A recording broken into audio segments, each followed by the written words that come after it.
Sa približavanjem proljeća vegetacija u biljkama se budi, a to se najbolje primjećuje na voćkama koje prve procvjetaju. Pored voćki intenzivno kreće sa rastom i trava, pa pored svih poslova koje imamo u proljeće moramo obavljati i košnju.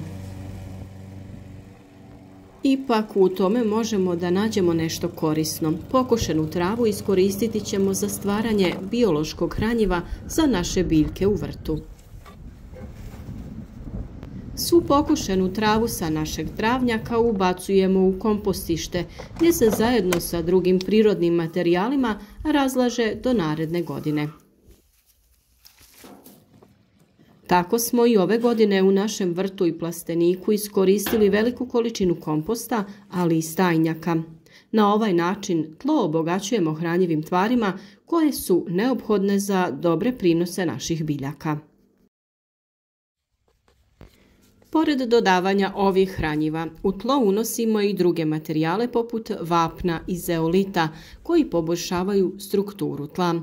Ovo je jako bitno kod ilovastih vrsta tla gdje je struktura tla takva da uzgoj biljaka bude otežan, a prinosi znatno umanjeni.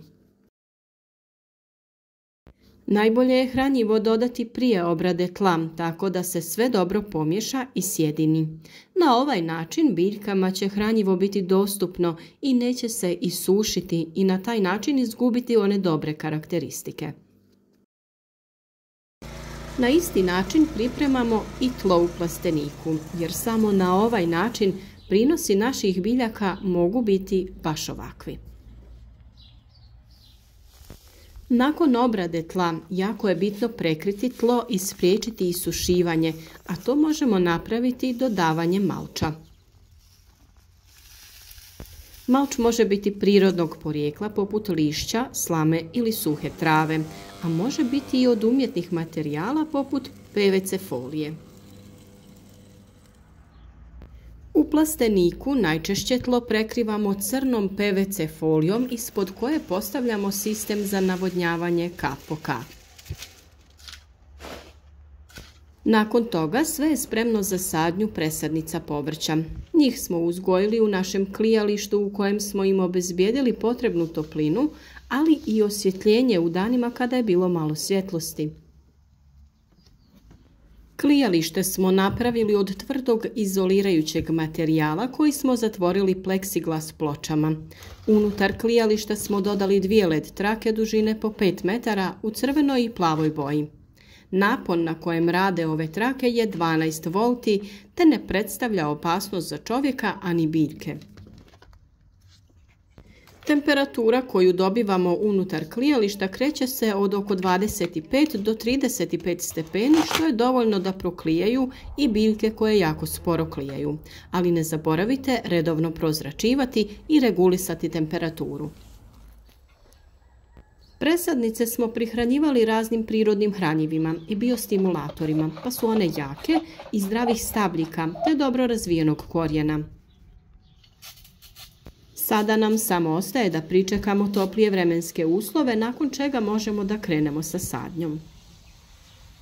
Budući da biljke imaju potrebu za velikim količinama kalcija, pri sadnji je dobro dodati dovoljnu količinu ove tvari.